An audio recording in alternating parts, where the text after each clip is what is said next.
Late one night in Memphis, 1971, a soldier sat alone at a roadside diner. His uniform still smelled of dust from the base. Then the door swung open. Elvis Presley walked in white jacket, catching the neon light hand slid onto the counter. Stool right beside him.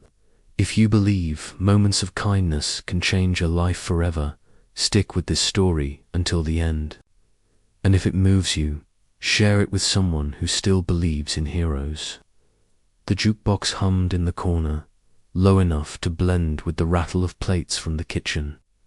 A waitress dragged a damp rag across the counter, the scent of bacon, grease and burnt coffee hanging heavy in the air. A neon sign in the window buzzed, flickering between pink and blue dot. At the far end of the counter sat a young soldier. His back was straight, but his eyes sagged, shadowed from too many sleepless nights.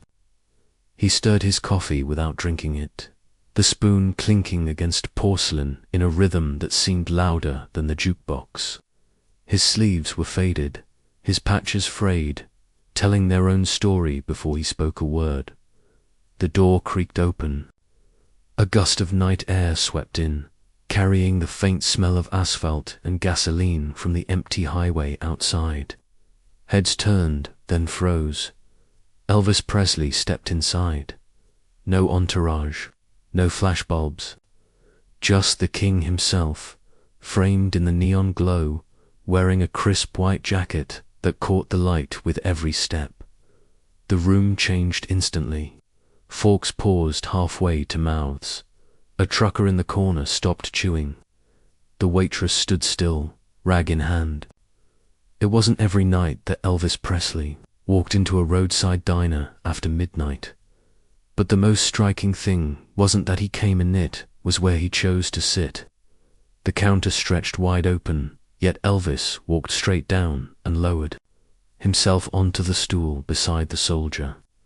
The vinyl squeaked under his weight. The soldier stiffened, gripping his coffee cup tighter. He didn't turn his head, but his shoulders rose as if bracing for impact. Elvis noticed. He tilted his head, studying the young man's face, the tired eyes, the knuckles white around the mug. Without a word, Elvis rested his elbows on the counter, mirroring the soldier's posture. The waitress, finally moving again, approached with her notepad. "Evening, Mr. Presley," she whispered, as though speaking too loudly might shatter the moment. Elvis gave a small smile. "Evening, darling. Coffee, if you don't mind." His voice was calm, low, the kind that could ease a storm. The soldier shifted slightly, almost uncomfortable at the sound.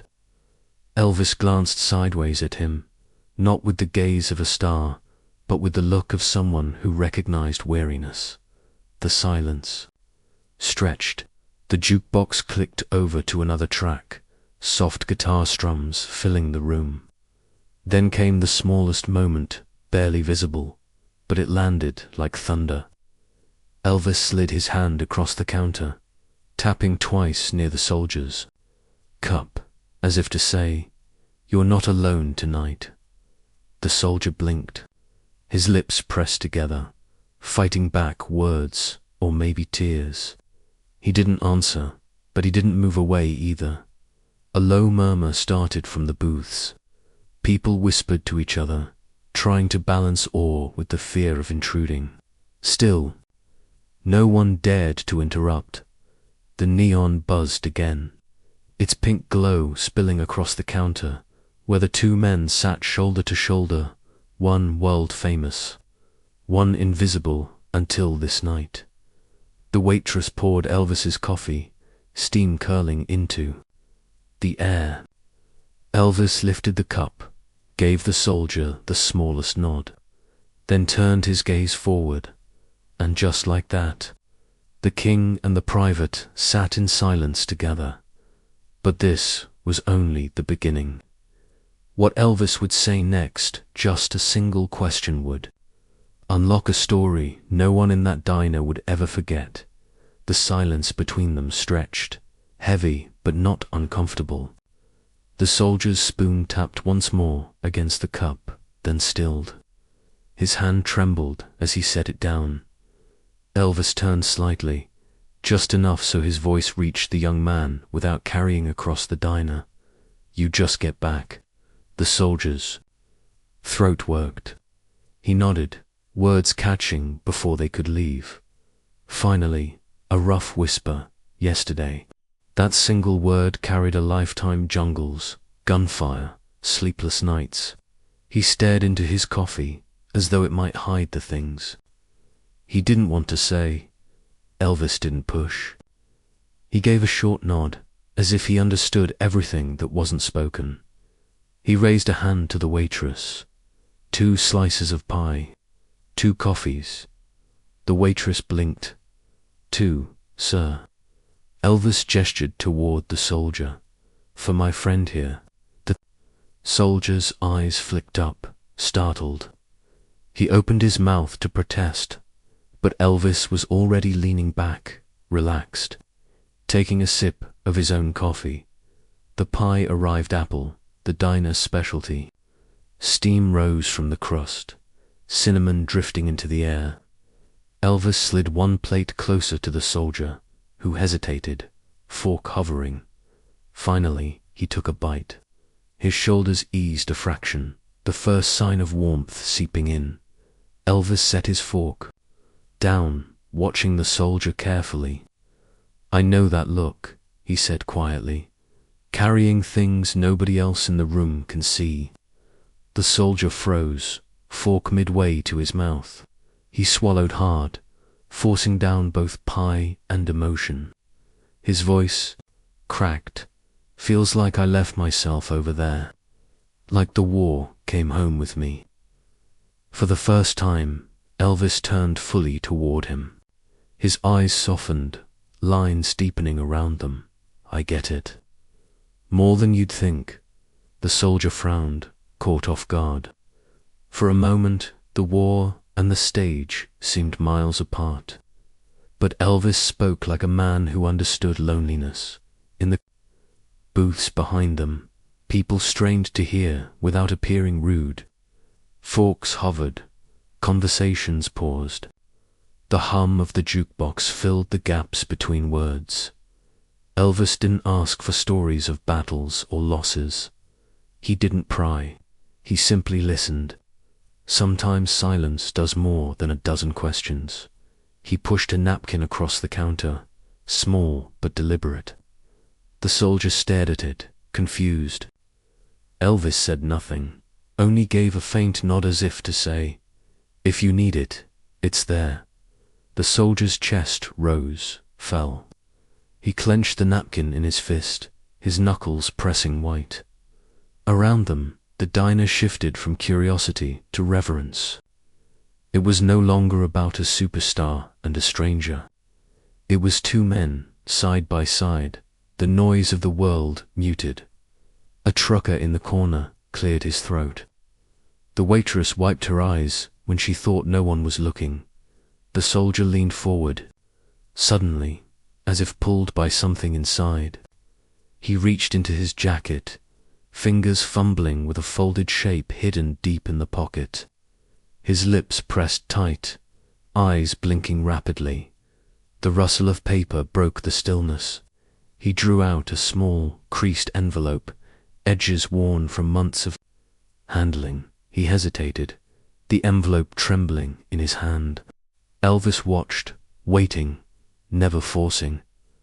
Finally, the soldier laid it on the counter between them. His voice was low, strained, nearly breaking. "There's something I need to show you." The room held its breath. What lay inside that envelope carried the weight of everything he hadn't been able to say aloud. The envelope lay between them, edges soft from too many nights, pulled from a pocket and shoved back in. The soldier's hand hovered over it, reluctant, almost afraid. His jaw tightened as though the weight of its contents might break him. Slowly, he opened the flap. Inside was a single photograph, creased at the corners, colors fading from constant folding and unfolding. He slid it onto the counter. With trembling fingers, a young woman smiled from the picture, holding an infant wrapped in a thin blanket.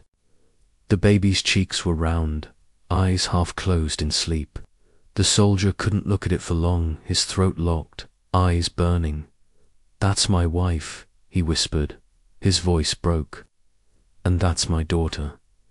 I haven't met her yet." The diner hushed to near silence.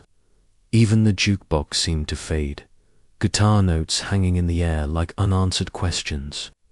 A trucker in the back slowly removed his cap, setting it down on the table. Elvis leaned in, studying the photo carefully. He didn't rush. He didn't look away. His hand hovered just above the picture, not touching, almost reverent. Then his eyes lifted and locked on the soldier's. "She's waiting for you," Elvis said firmly, as if stating fact rather than hope. His voice carried no doubt. The soldier swallowed, but his composure cracked. Words tumbled out, raw, unfiltered. "She doesn't know if I'll come back the same. What if my little girl doesn't even know who I am? What if she looks at me and I'm just a stranger?" His knuckles pressed hard into the counter. The photograph trembled under his fist. For a moment, Elvis didn't speak. He leaned back, staring at the soldier with a quiet intensity. Then, without a word, he slipped his hand into his own jacket pocket. The soldier frowned, confused, as Elvis pulled something small and metallic into the light. The neon sign caught Etan Old Army badge, edges worn but polished from years of carrying.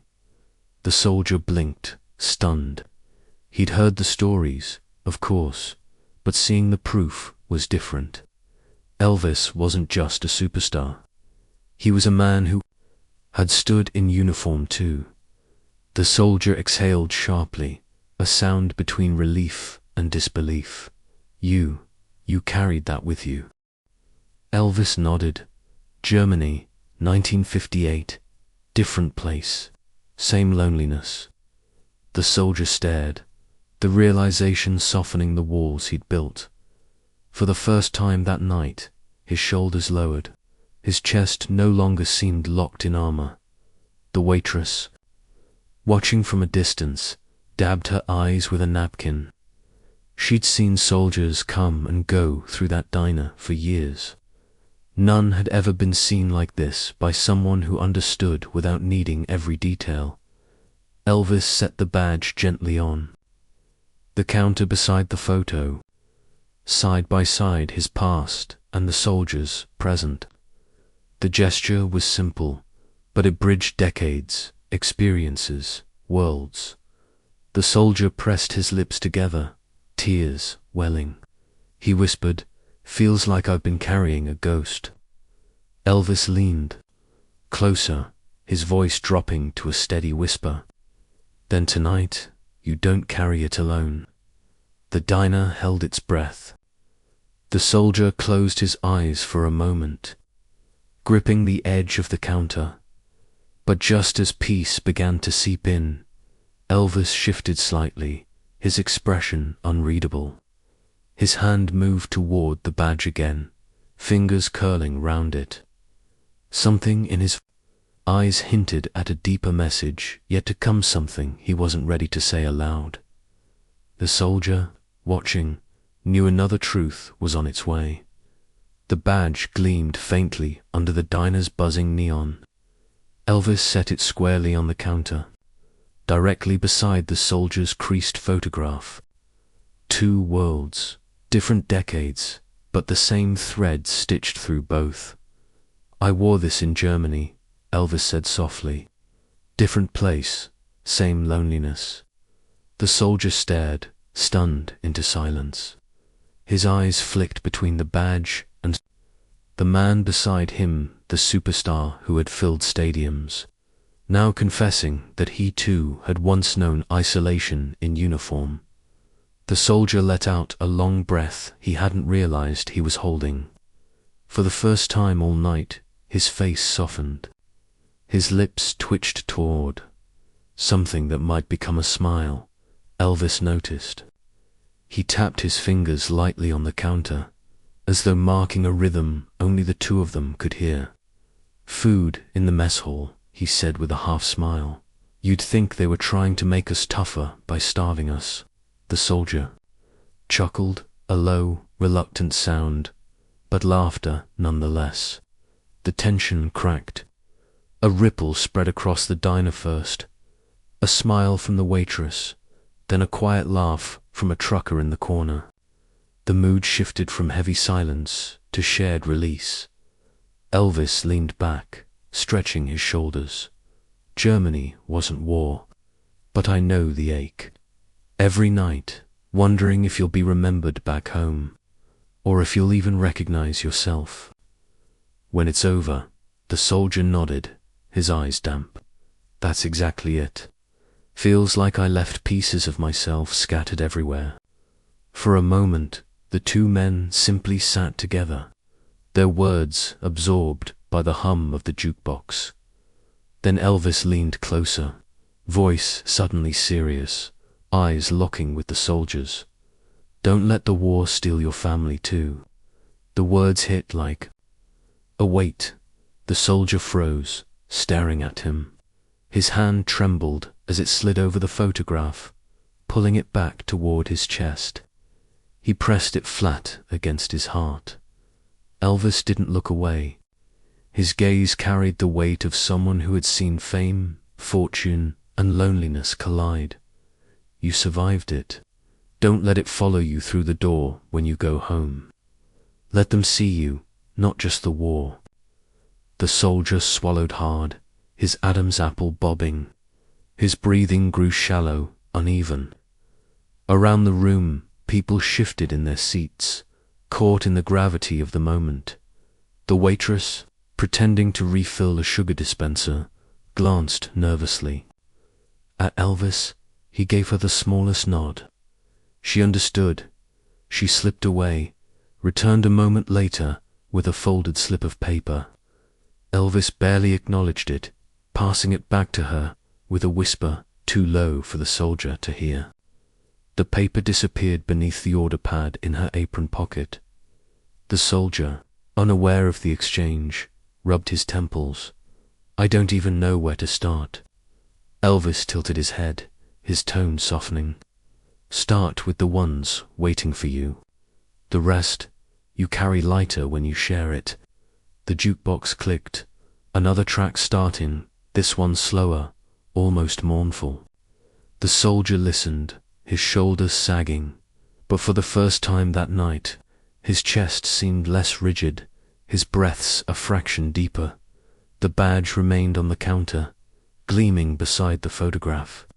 Together they told a story of two men, whose paths should never have crossed, but did. The soldier's gaze lingered on Elvis, filled with questions he hadn't yet found the courage to ask, and before the night ended, one of those unspoken questions would be answered in a way that would follow him forever.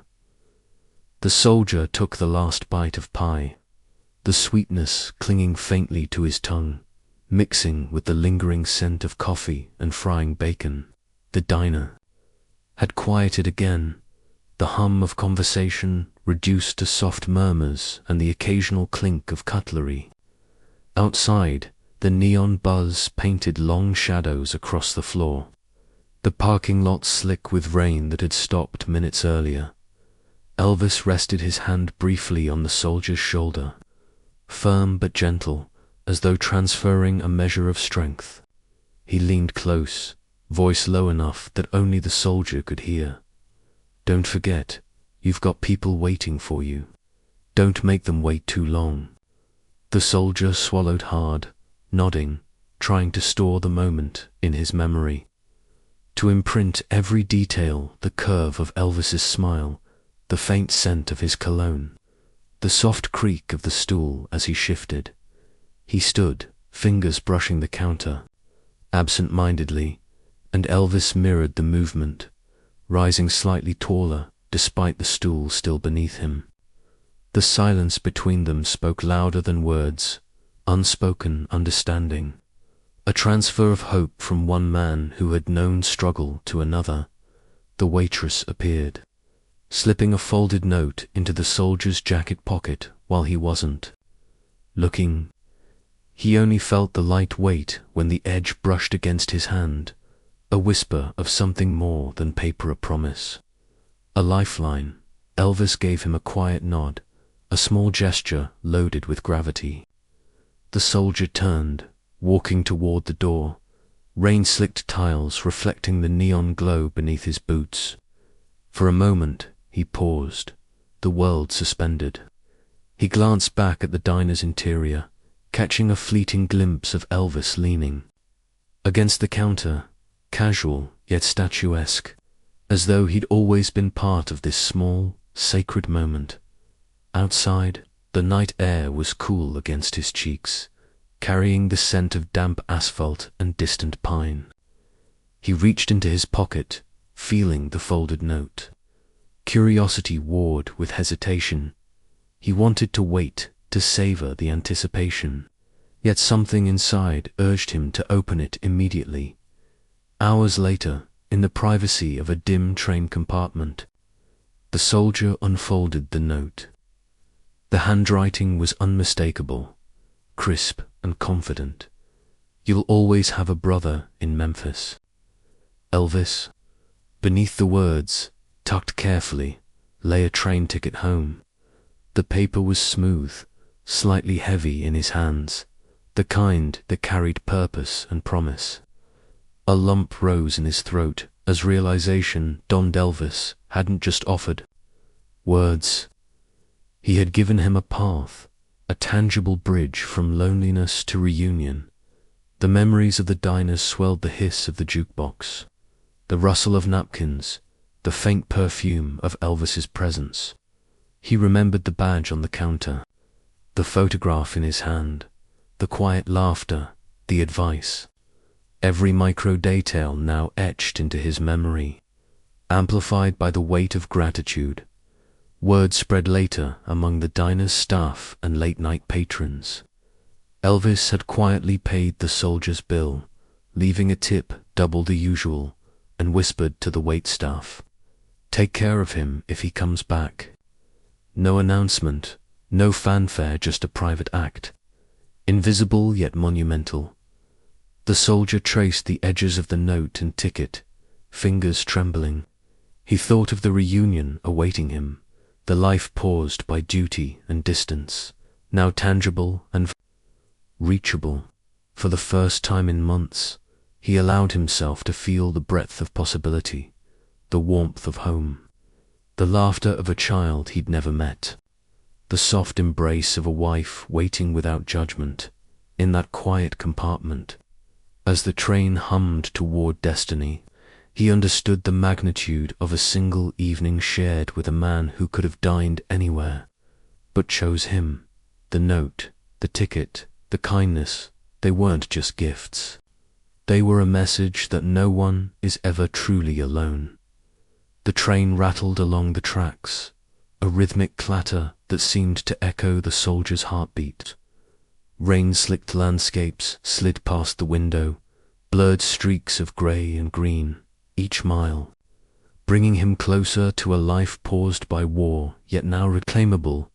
He kept the folded note and train ticket in his breast pocket, fingers brushing them absent-mindedly, as if doing so could summon the calm assurance Elvis had imparted. By the time he stepped onto his hometown platform, evening had settled into soft lavender and gold.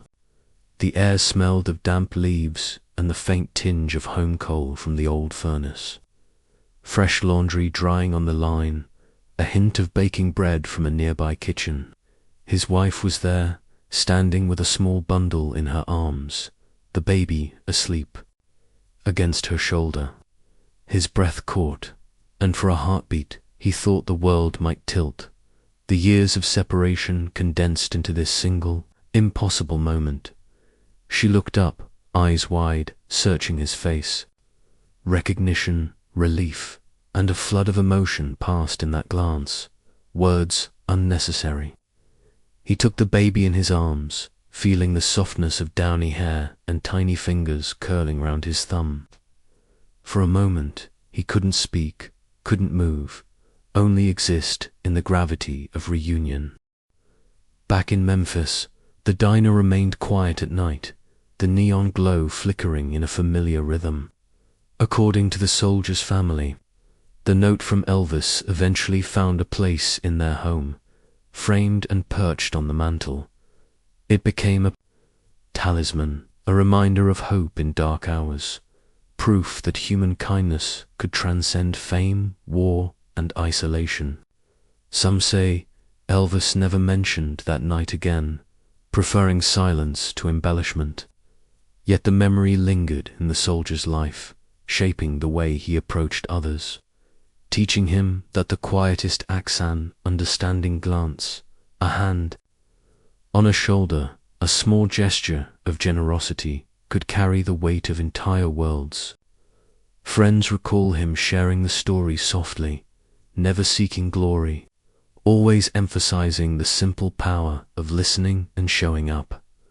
The king may have filled stadiums, yet for one private in uniform, the greatest music was heard in the hush of a roadside diner, in the soft scrape of a napkin across a counter, in the weight of a folded note that promised brotherhood. That night, under neon and memory, a bridge was built between fame and humility, between solitude and homecoming, between despair and the fragile flame of hope. Decades later, the soldier's children would point to the framed note on the mantel, marveling at the handwriting and the story behind it. They learned early that greatness wasn't only in performing on stage, but in noticing someone, truly noticing, and choosing to act. A single evening in Memphis had rippled through a family, shaping character, courage, and the understanding that kindness, once given, multiplies. And so, the story lived on, not in tabloids or biographies, but in quiet lives forever altered, in letters kept, in memories recounted, in the deep, abiding sense that one act, no matter how small, can change a trajectory, a family, a lifetime. For the soldier, the train ticket, the note, and Elvis's presence became more than history, they were a compass. Every act of generosity he extended afterward, every smile offered to a stranger, echoed that night. A reminder that human connection endures, long after neon lights fade. Sometimes the quietest rooms hold the loudest lessons in kindness. If this story touched you, imagine the lives waiting for your own small acts of courage and generosity. Share it with someone who believes in kindness, and in the comments, tell us what's the simplest act of connection that ever changed your world.